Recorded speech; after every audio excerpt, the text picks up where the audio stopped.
Hey everyone, welcome back. This is Dan Hornacek, your host for the Leading in the Frontlines podcast. Middle of December here, the countdown has really begun on getting your Christmas shopping done, so I hope everyone is on track with that.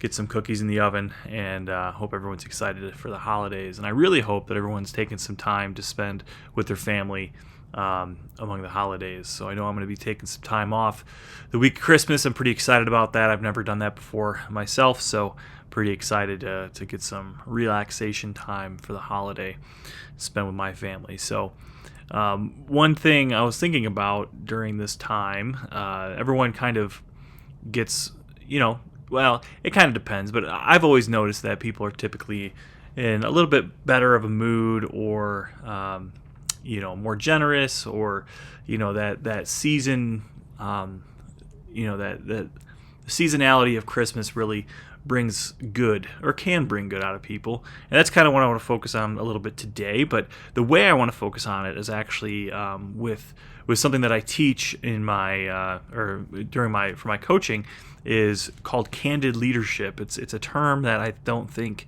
is used very often, but it really, in my opinion, defines me as a leader, and I really think that it's a really good way to lead, especially right now when, like we've mentioned before, things are, it's busy for people, it's stressful, things like that. So I think candid leadership could be utilized here pretty well as we kind of wind down here in a couple weeks, or the next couple weeks, with everything being as busy as it is. So candid leadership is really cool, and the idea is you're developing your leadership skills through the art of feedback. Feedback is obviously a very important thing when managing and leading a team and things like that, creating culture, etc. But it really helps your people enjoy clarity. Really, I mean, with what you're trying to, the expectations that you're setting, are they hitting them? Are they not? Here's why. Is there areas in which they can grow? You could talk about their strengths, what they need to work on and to improve. There's a lot of different things that being candid can help. There's different ways that we could do this, and kind of the top three things is you need to we've touched on some of this before. You want to make sure that your feedback is delivered in a timely manner. This is, in an efficient and effective way as well. Timely, efficient, and effective way.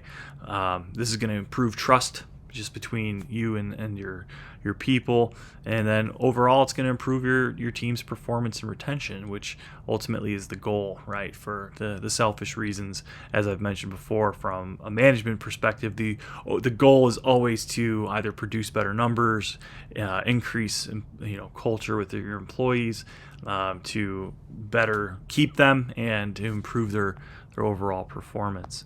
This is really for managers of all levels, in my opinion. You could be a frontline manager, you could be a shift leader, you could be upper middle management, you could be a CEO. Really, it doesn't matter. This really should be taking place at all levels of management.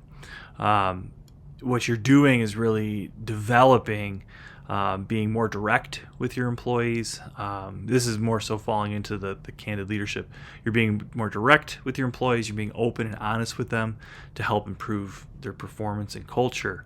Again, the idea behind this, though, the onus falls on you as the leader ultimately to set the expectation and then to follow up with that feedback. So helping your employees understand that it's safe to take criticism or even praise from your manager. These are things that I don't think are done enough on both sides. I don't think that criticism is given enough in the right ways, and I don't think praise is given enough, period, with our employees. So by being able to be more direct with your employees, is only achieved through building that trust. So having continual feedback, it's nice because having that consistent feedback with them, you don't really need to always have a criticism or excuse me, you don't need to have empathy, right? That's something we've talked about a lot, where you need to empathize with your employees in order to help gain trust and respect.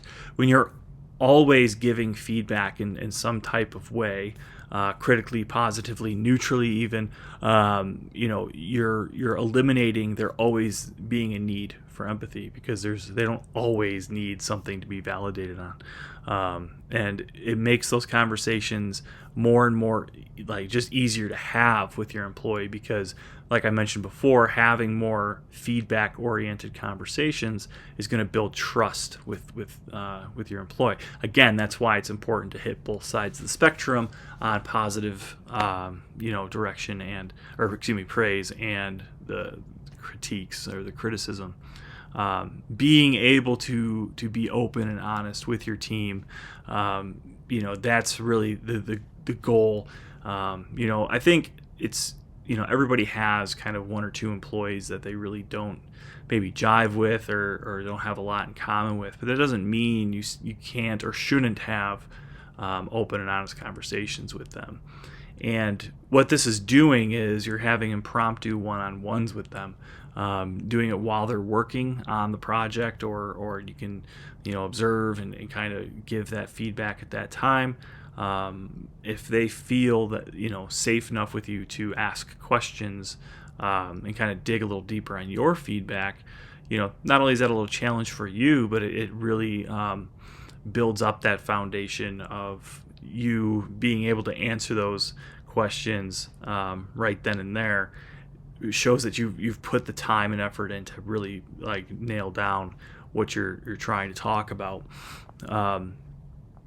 So again, sometimes you need to set up the conversation with your employee. It doesn't necessarily always have to be a formal one-on-one, and you can kind of, just like I said, do your preparation on the front end, go and give that feedback.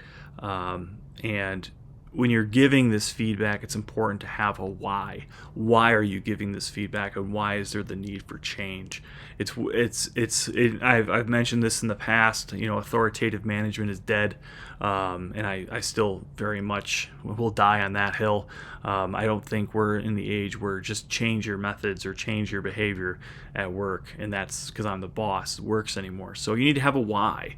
If you ask someone that, or tell someone that you need X to be performed better, this is why X needs to be performed better. Talk about the impact it has on the other areas, within the office and the conversation, or in the, in the operation, things like that. It's going to create better buy-in on them. And then two, it's not just you telling me what to do and I have to do it. It definitely makes it less disagreeable if you talk to your employee that way. But understand, right? Because ultimately that's developing your team, right? Because giving them the why is ultimately going to open up more questions. You may be training opportunities, things like that. So you need to put their development first. And sometimes when you have these conversations, that the feedback isn't always very easy for them to take, and you need to kind of brand, if you will, or frame that feedback, even if it is criticism, in a positive way that you're trying to help them. And that's why we need to reframe that feedback. Like I mentioned, when you're doing this, you shouldn't come across as I'm just the guy who knows everything, and so you need to do it this way because I know the best way. You need to be a guide for your employees. You need to be that person that's willing to help and step in and show them how to do these things. And then by guiding, you're taking away that really harsh, direct feedback. Guides are looked at as people that are going to help, not someone who's going to come down on me for something. So, by doing it this way, right, you're setting your employee up to correctly do whatever you're asking them to do.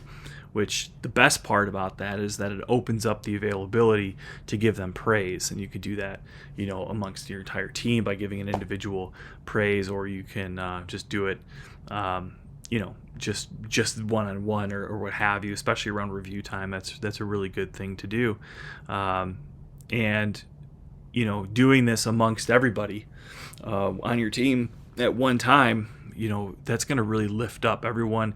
People talk. They're going to talk about the feedback that they're giving, and it's going to make a huge positive impact on everything going on, whether it be your numbers, metrics, your team's performance, the culture within the office or the operation.